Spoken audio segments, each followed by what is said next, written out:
आगे गिरने का नज़ारा इंतहाई शानदार, ठंडी ठंडी हवाएं।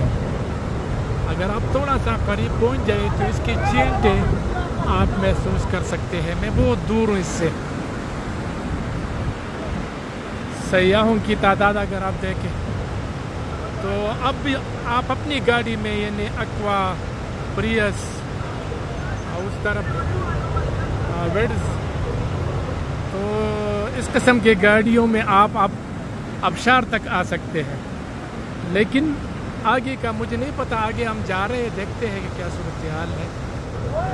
लेकिन इस वक्त मैं आपको आबशार का नज़ारा दिखा। दरिया